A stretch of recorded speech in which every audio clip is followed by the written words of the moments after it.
Hello everybody. Time to get into some AX workflow. But first, what's available in AX 2012 and 2009 as far as mobility goes? So what does Dynamics AX out of the box have in terms of your mobility options? Well, for starters, there's the Enterprise Portal framework, and for anyone who's aware of how Enterprise Portal works, SharePoint site, Pros, obviously it's sort of a web portal, so it's device agnostic, it runs on HTML, so you can theoretically log into it from anything as long as it has a web browser.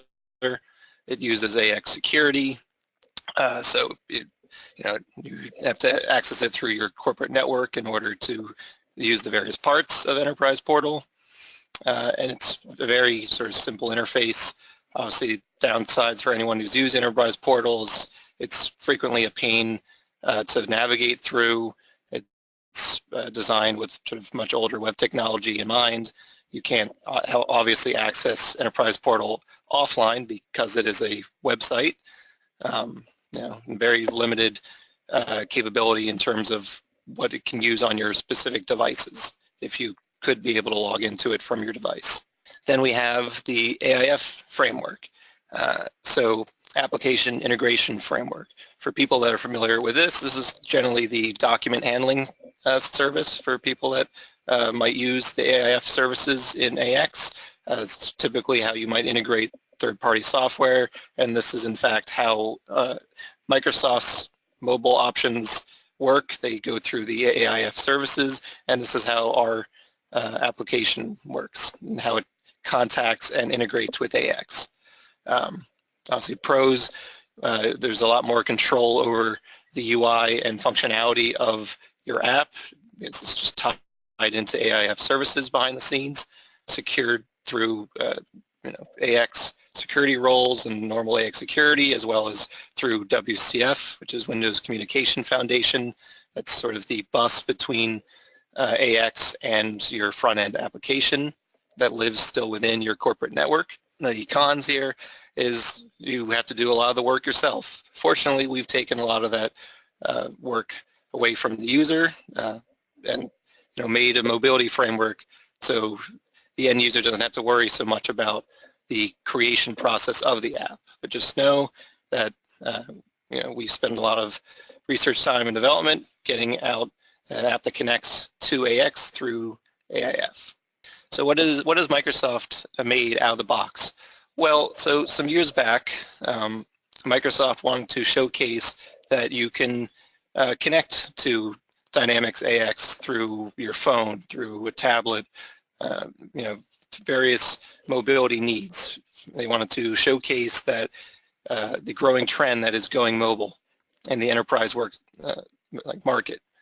And to do that, Microsoft demoed sort of 4 main apps using this AIF structure that they've created, where, like I said, there's sort of 3 components there. There's the AIF services, that's the AX part. There's a middle tier connector that Microsoft created that sort of publishes endpoints on Azure that the then front-end app will connect to and present data from. And the apps that Microsoft made is they have a expenses app, an approvals app, a timesheets app, and a production floor application. And these were all designed with Windows Store in mind for Windows 8. So those very Metro-looking tiles. It's a much older framework. Microsoft hasn't done much in this space since, just to sort of prime the pump and showcase the capability that AX has with AX 2012. Microsoft did, though, make one app that connects to Dynamics AX for 2012. It handles timesheets and expenses. Unfortunately, this app does not handle approvals. They designed it in HTML JavaScript behind the scenes, so it's sort of very device agnostic. It runs on Android, iOS, Windows Phone, all the above. Again, this is tied to that same connector mentioned in this previous slide here. So, drawbacks, the plus side is out-of-the-box solution. You can set it up in your environment with very little hassle, because most people have, timesheets and expenses in their corporate life.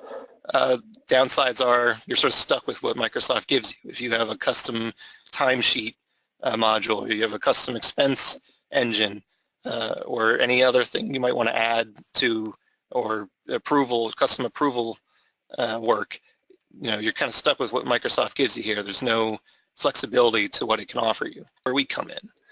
So as I discussed earlier, we built sort of a mobility app framework that allows us to take what from Microsoft's lead here and really dig into AX and make any part of it apply to a mobile app if we so need. For this particular app, AX Workflow, it started from two main areas here. We've got customer demand, direct feedback, so our customers telling us, we like what you have, it would be really nice if we could manage our workflow from outside our corporate network. It's a very common use case that you might be on a train, on a plane, on vacation, and your boss or someone down the maybe a client or down the sales chain sends you a notification and can't log into your laptop or corporate network, but you'd like to have an ability to, wherever you are, access this information. And we also saw a lack of a mobility framework in the market, where there's a few third-party solutions out there, but it's mostly sticking with sort of Microsoft's out-of-the-box approach. So, quick overview. Like I said, this is based on Microsoft's framework they have for their own apps, where it connects to an AIF service. That's the part where it connects to AX and then reaches the corresponding tables, workflow tables. There's the middle tier API, or the connector that's always listening on the corporate network for feedback going to and from the front-end app. And then you have the iOS native application. We designed this application specifically for iOS. We can get into the reasons later. Suffice to say that iOS sort of had the marketplace for distributing line of business applications. As you might have a client that might have a different need for workflow than another client, so it makes it easier to tailor the experience to whatever modifications have been made to your AX instance. 3 layers of security. So, a app that connects to AX has to be extremely secure, right? It's your business data. You wouldn't want to just access a website and, be able to simple password and all that log in to see your corporate data. It's at risk at that point. So you want to be sure that if you're accessing your financial data, all your important business information, that you want to make sure it's secure. And that's, we paid a lot of attention to that with this mobile framework. So it connects, it validates and authenticates the user using Active Directory federated services. That's sort of the precursor to Microsoft's current Active Directory for Azure. And it uses Azure's access control service for the identity authentication. So basically, it's validating to make sure the user that logs in is a correct user in AX for their corporate domain. It obeys AX security roles and user permissions. So if a user isn't granted the correct permission in AX to be able to see workflows, then the app will alert them that you don't have the proper permissions to view this functionality. And then there's security within the app itself. So as you can see on that screen there, thumbprint login, don't have to leave your password there if you don't want to. The app will log you out after a configurable amount of time. So much like a banking app, if you left the app screen open for a prolonged time without doing anything, it will send you back to the login screen. So it's and from AX, you can even sort of disable functionality. So say your phone gets stolen for whatever reason. If you logged into AX, you can actually disable the user within AX from using the app. So they just wouldn't be able to log into the app anymore. And there's also a ability to clear the cache on the app. So any local data that's stored on the app, just to speed up the functionality of the app, so that way you don't have to wait, whatever time it takes to process, call to AX, get your various workflows. If you have a lot, it stores some of that information on the device, but you can clear the cache from the settings screen.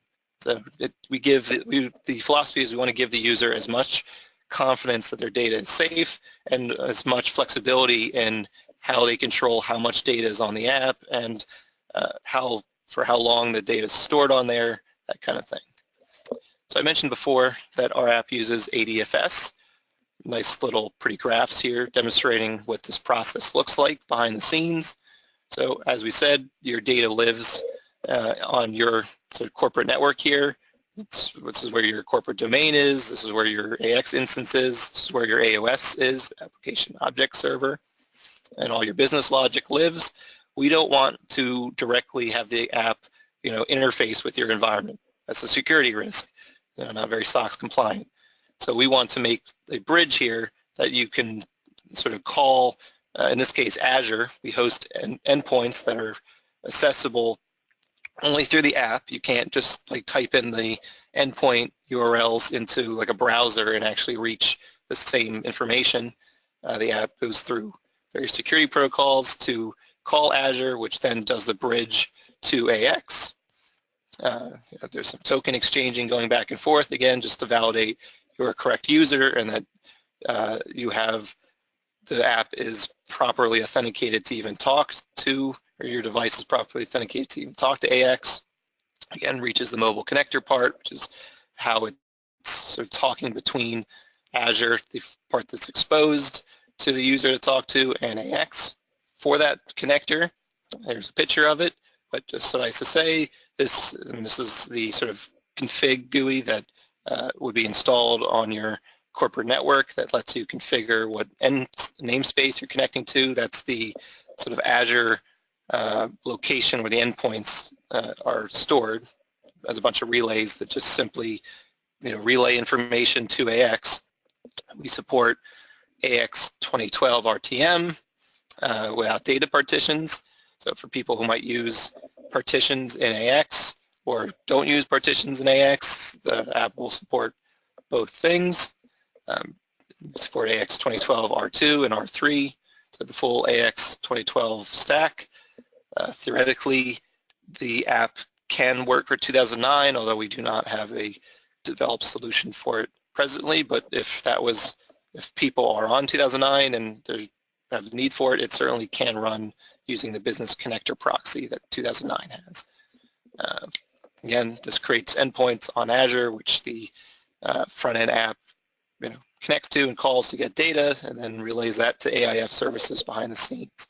And this is easily modifiable. Doesn't matter what functionality you might want to add to the workflow app, none of that gets touched in the connector.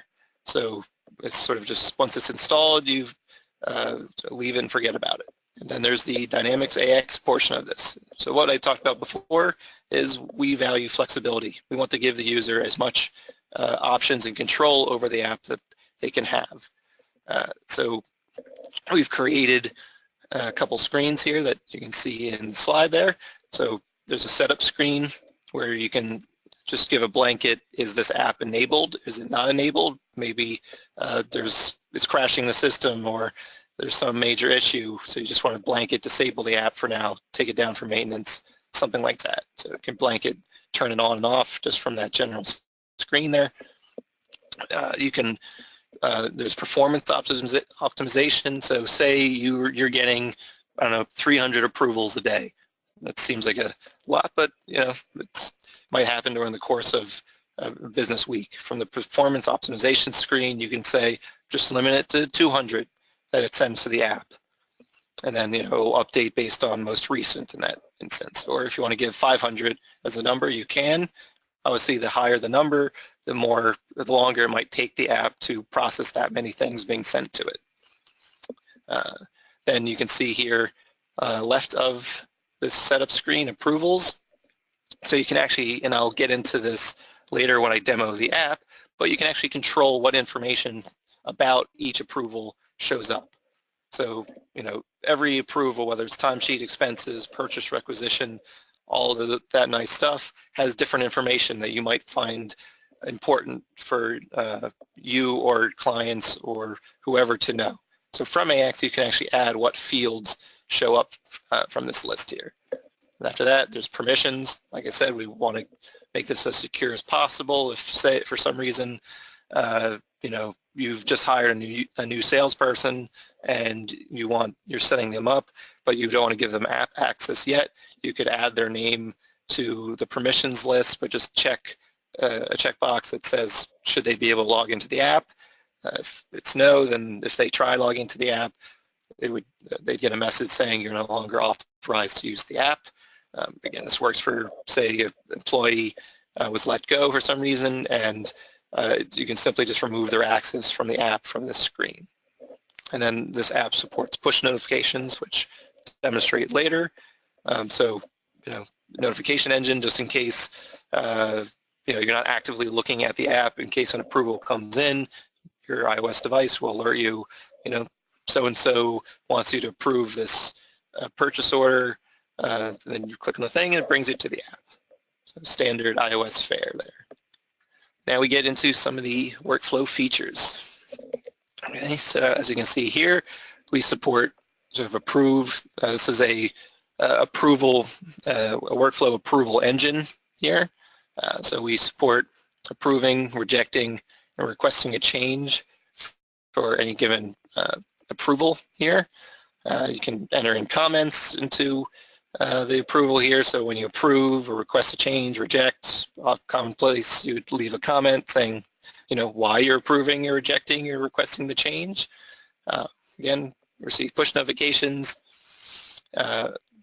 view legacy workflow stuff for people that might have older workflows in the system. You can view the history of the approval. My boss sent me something for approval. I approved it. It went back to the boss. The boss had some change to it. He changed the approval, comes back to me. I can view that entire history within the app and call the relevant people if I have further questions right from the app. And I'll show that in the demo. Again, so Touch ID, security, and an easily customizable layout. So if you don't like how this particularly looks, you want your own corporate branding maybe on the app, we can definitely work to change how this looks depending on your line of business. And our framework makes that easy to turn that around. If you notice this little button here down there, again, go over some of the stuff in the demo, but that's a filter. So if I only want to see expense reports, say I have 50 expense reports, I can filter it just to show that. Maybe I work in sales, I just want to see purchase orders, that kind of thing.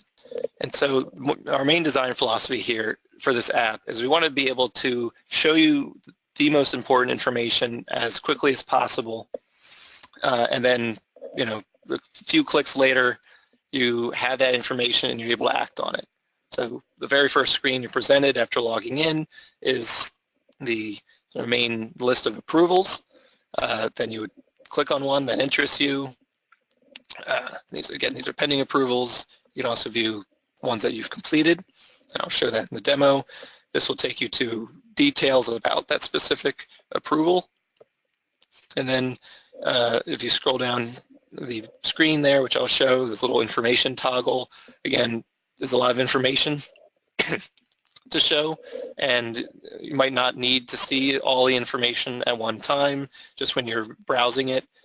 So you can collapse the information thing, but this gives you, again, this is driven off this screen here, all these various fields, what you see there, of what information shows up.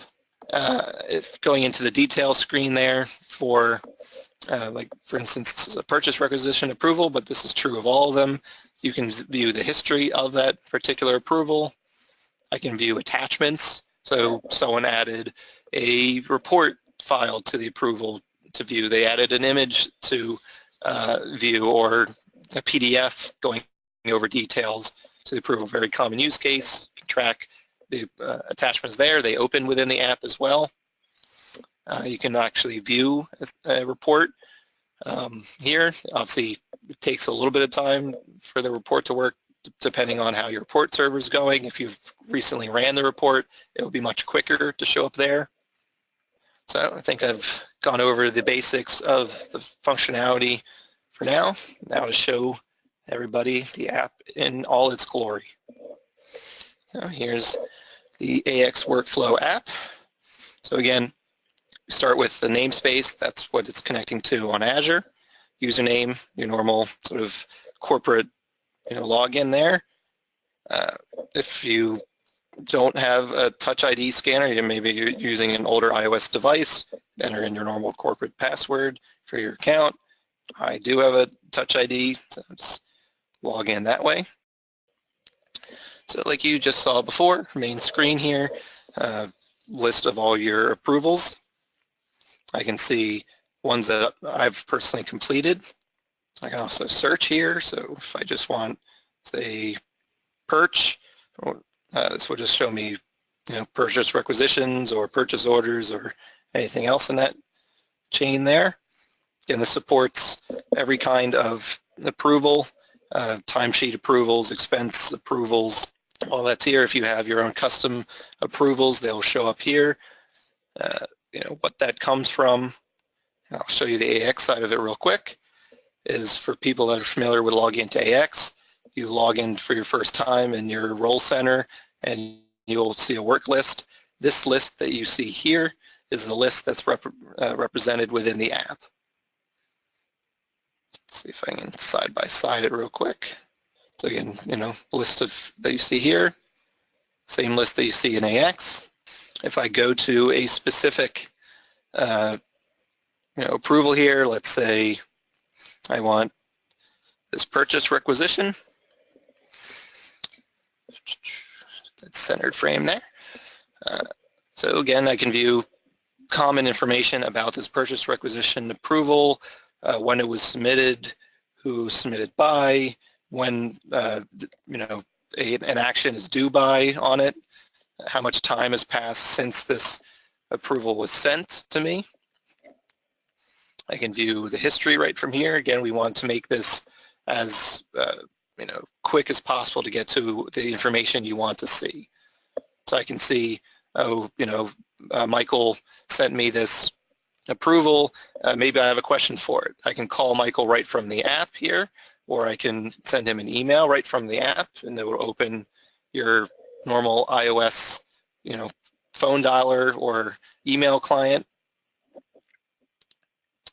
I can view the attachments that were on this specific purchase requisition approval. Again, depending on how many attachments you might have, it might take a little longer to load in, file sizes and all that. But once it loads in the first time, it should be fairly quick from that point on. So simple note, common practice for approval, leave comment or note detailing what the information is about. So here's a file, this is a PDF, and another PDF here. That previous one was actually a report, so you can view SSRS reports in here just as if you were to log into AX and print a screen or print to PDF there. I can view the report. So this functionality is as if I actually logged into AX and ran the report right from the form. So you can save yourself some time from having to log into AX. If you need details about this specific approval, you can actually log into the app and run the report right from here. And if you have other reports, they can easily be added to this list. So timesheet reports, obviously depending on how often you run these reports, it might take more or less time within the app. It's all fairly quick though. So as I talked about before, we have a toggle here for information.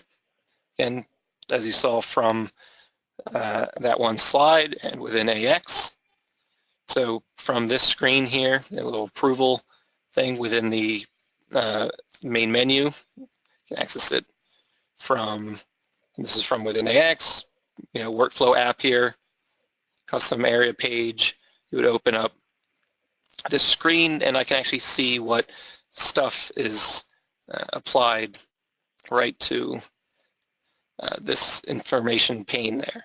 So, I can see how much money was within this requisition, the current status of it, when it's due, what the most recent comments are, and all that's configurable here. And then finally, you can actually do the action. I can approve this, I can reject it, I can request a change. And for an example of what that looks like, let's request a change. So, I don't think this approval for this purchase requisition is very good. I want to send it. Normally, you wouldn't send these to yourself, because you wouldn't be the one approving your own change there, but just for the sake of argument, let's pick myself, leave a comment just detailing my change here. Again, we don't want you to be sending approvals just without any kind of check there to make sure, are you sure you want to do what you're doing here? So within AX, if I refresh the screen here, normally, it would tell me that a change happened. I'm not sure if it likes me sending it to myself.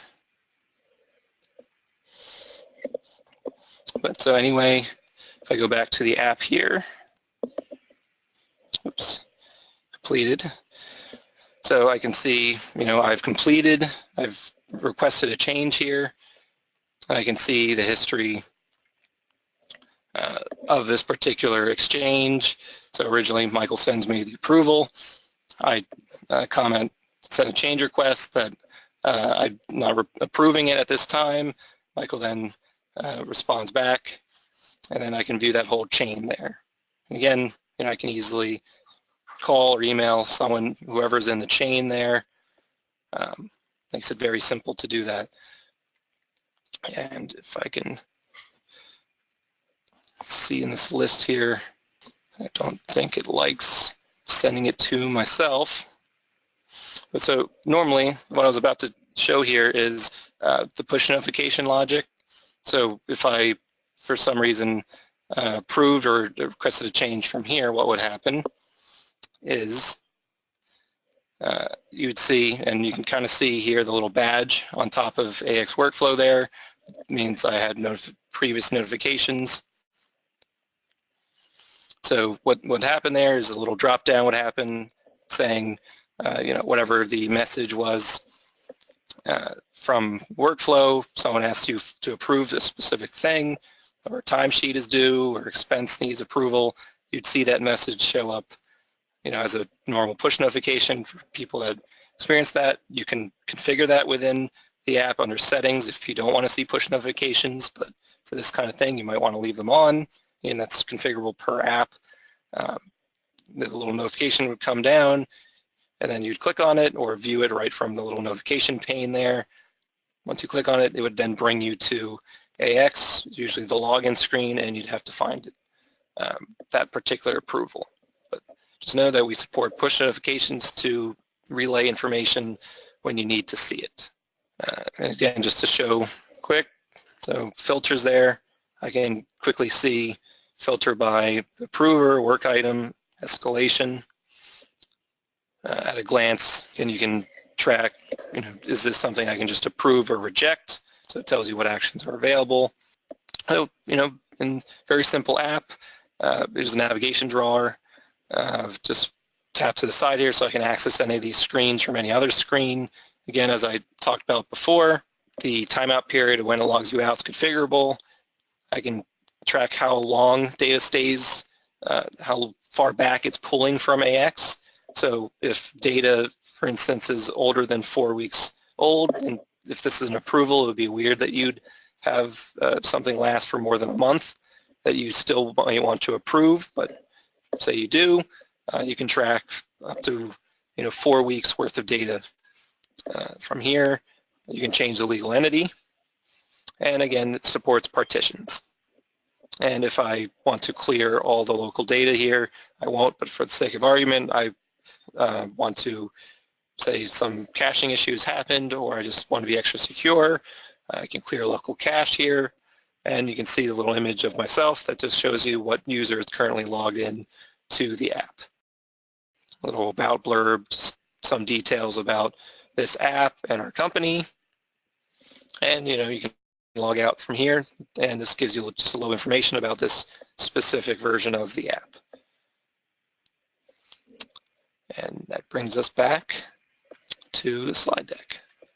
So that concludes our demo